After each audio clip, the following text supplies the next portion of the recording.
Hi, I'm Rebecca Carner. Today we're doing our third and final installation on the vagus nerve. I'm going to start, as I always do, with grounding the energy body with the Earth Star Energy Center right here, just below the feet of the energy body.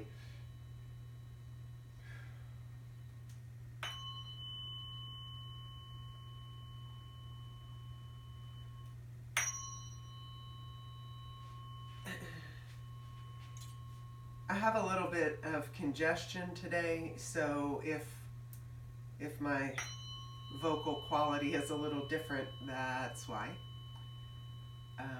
In the first two videos, the first video I focused on vagal toning and really tapping into the vagus nerve, suggesting different ways that you can tone it and connect with your vagus nerve and help enrich the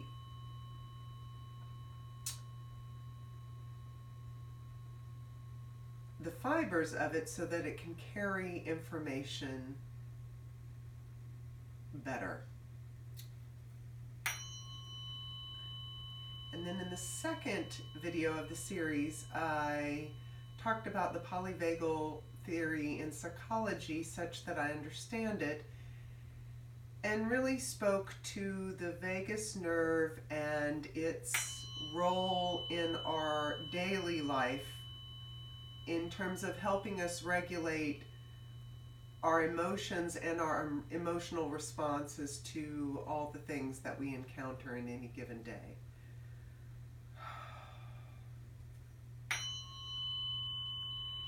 And in this final video, I really didn't have a focus going into it.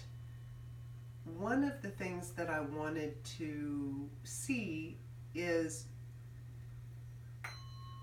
really what came up for me in terms of my user experience of my vagus nerve, because I always include my energy signature. Yes, I'm standing here in person, in real life, IRL as my children would say, conducting the tunings, but I also intend my energy into the collective field to receive the tunings as well. And in the past week, many things have come up for me, but in preparation for making this video, it was very striking and noticeable to me that my stress level really spiked, and I was experiencing a very heightened degree of overwhelm. Not particularly about making the video. I've done many of these at this point. I kind of have this routine down. It was sort of overwhelm around the aspects of my life right now that I am finding challenging or stressful or uncertain. And I don't, wow, that really changed the tone of this. I don't know if that resonates with those of you who have been watching this video series, or those of you who will watch this video series in the future.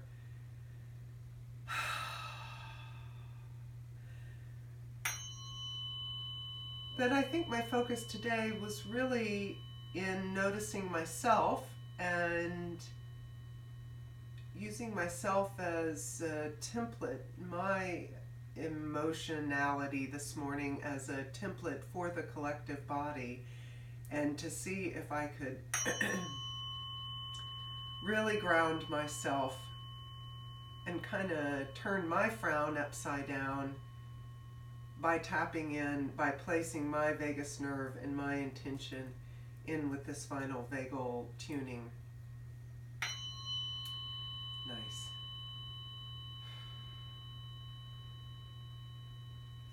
And just remember that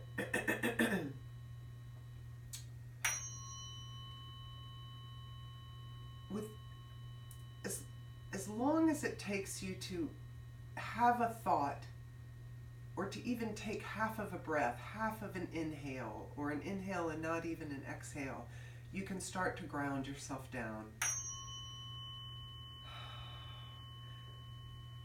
So that whatsoever is happening, you can always return to center and always return to ground. And the vagus nerve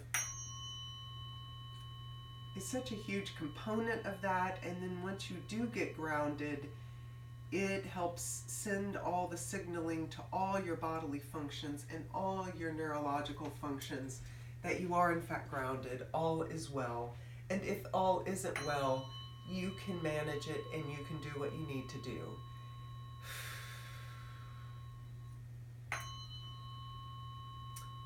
So now I'm tapping into the upper energy point that's just above the collective head.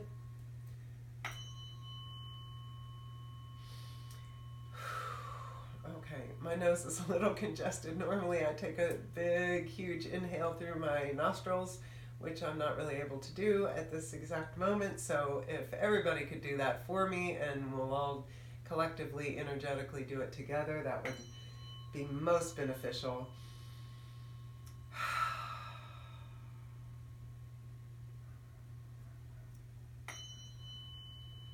There's a little sort of back and forth. It sort of feels like a boat on a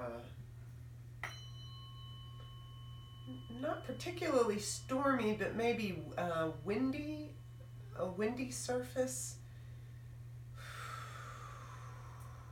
So let's just sort of coax that jostling back to center. Really nice. And steady it and focus it just above our heads. Open it up to the ever-present and abundant energy that's always accessible to us from above and raining down and through our systems.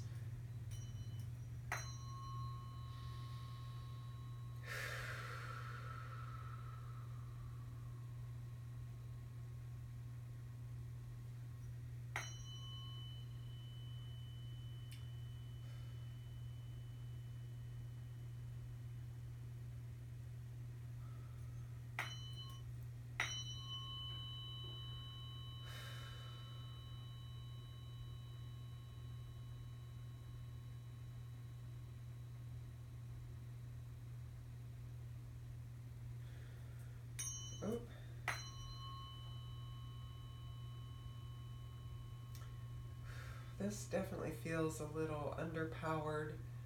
I got really lovely sleep last night, but I know my congestion is certainly giving me the effect of feeling kind of dense and thick. I don't know what everybody else in the collective is experiencing or up to. I think I'm going to change frequencies here. I'm going to put a weighted fork with the help of a particular kind of crystal to help remind our sort of northern port just above our head, if you will, of its intrinsic stable and coherent nature and its sort of omnipresence as an energetic receptor point.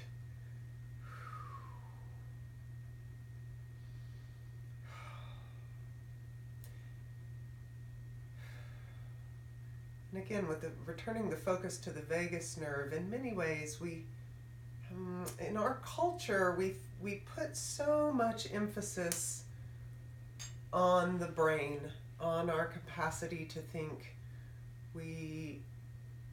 So we consider the brain the sort of inception point of all things.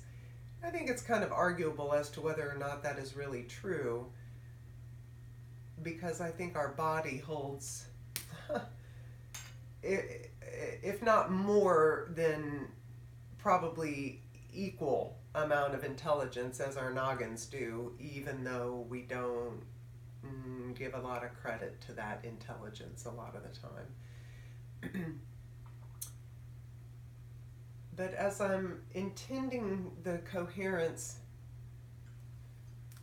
to this uppermost point, I'm sort of tying it in with the inception point, if you will, for argument's sake right now, of the vagus nerve.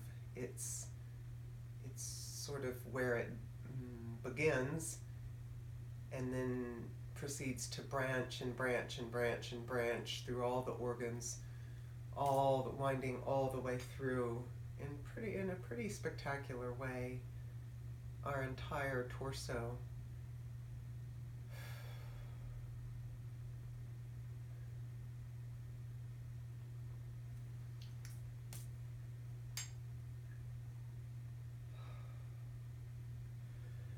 Ooh, everybody take a nice big deep breath. I don't know if everybody's tired from having watched some Super Bowl last night, maybe stayed up a little late on a Sunday. There we go, I kind of felt a shift. All right, let's check in, see where we are.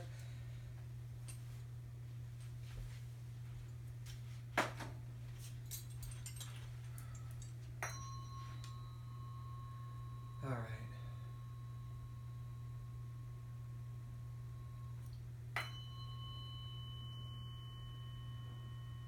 Nice. Okay, that's really different. The tone's not quite as bright as I'd like it to be. Haha, wee, that opened it up. Nice. Nice.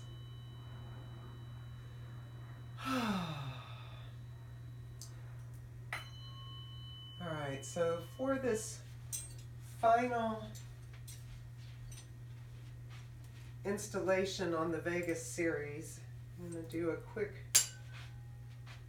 check-in with the chakra points just to see what is wanting our attention today. Again, we focused on tuning into the breath, to the vagus nerve, some of the breathing and various exercises we can do to promote vagal tone. Then we talked about the Polyvagal Theory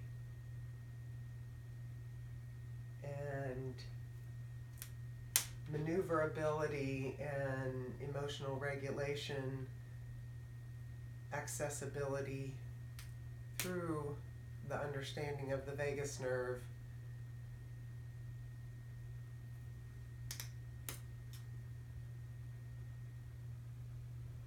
Wow, okay. So on the check-in, it's really feeling, pardon me, it's really feeling craniosacral, if you will. For those of you not familiar with that, it's the, it feels like the top part of the spine and the bottom part of the spine, and kind of like some tension in between those two points. I'm going to send an ascending current of energy of the 417 hertz from the sacrum up the energetic spine,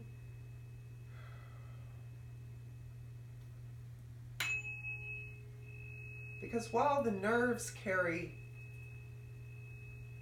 electrical information and electrical charges, the spine is sort of if you imagine track lighting on the ceiling, the spine is also a heavy hitter when it comes to our electrical information flow. Okay, and now I'm going to come from basically the occipital ridge of the head and intend the same frequency, 417.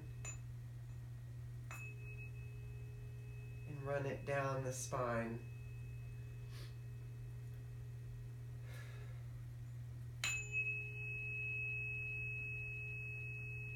This one feels far, far tighter.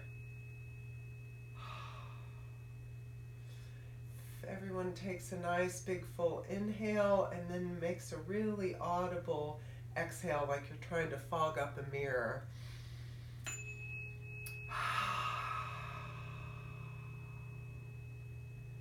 Maybe let's try and do that again.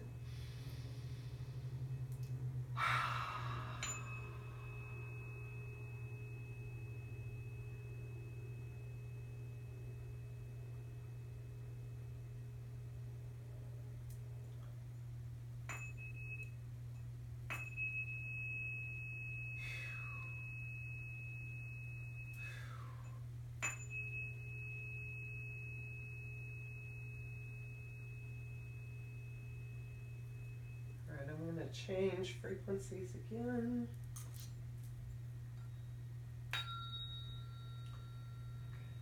There we go, much better. Whew.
All right, what really just came through pretty intensely is on this right side of our body, our propensity to push.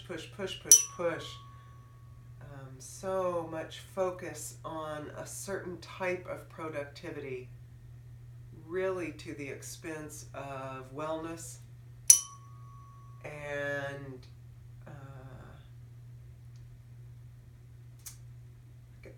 the word that popped in is holistic productivity. It's like it just because you got everything on your to-do list done doesn't mean you, quote, did everything. It just means you did those certain things that for whatever reason were the kind of classification that you would put on a list. But do people put on their to-do lists, say a prayer for your best friend, or hug your children, or really caress the ears of your dog or cat? Those kinds of things don't really get put on to-do lists, but they really, really need to be done. And they are a huge part of what makes a happy and healthy human. So, without diving too deep into it, I just want to remind us that sending emails and doing dishes and mowing the grass or doing those tasks that we think of as tasks aren't the only ways of being productive. And I just want to pull some of the charge off of us, because really it's not just us, it's our whole culture. Places so much focus, puts so much emphasis on that, and really lauds those who do the tasks, who do the observably productive things. Because a lot of people aren't necessarily going to see you hug your kid or call your cousin that's not going to make anybody's Fortune 500 list, but it's certainly going to up the fortune factor in your life. So I want to make a little bit of ease and a little bit, and I just want to plant the seed. It's really a suggestion at the inception point of this vagus nerve, such that we're working with it today, that those things count, and that not only can you do them, but please do them.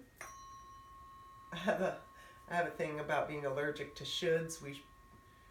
There are no shoulds, and we shouldn't should on ourselves or should on others, but some of those more invisible tasks really should get done too. There, I just shoulded on us.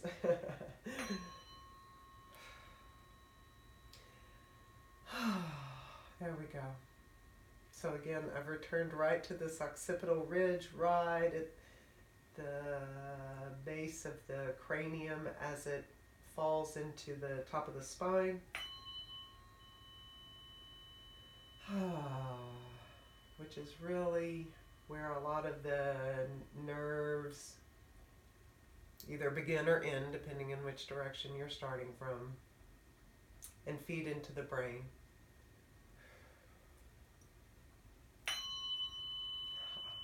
Nice. All right, that opened up.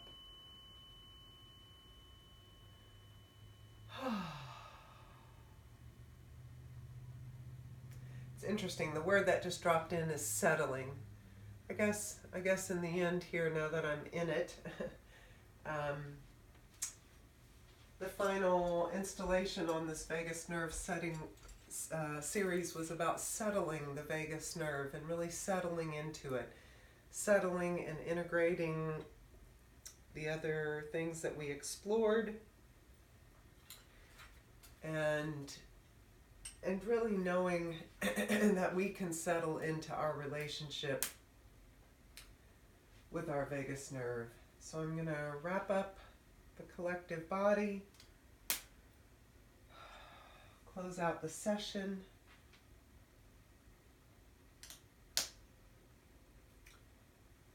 May we move forward with stronger vagal tone and more ease in the lines of communication up and down between our body and our mind.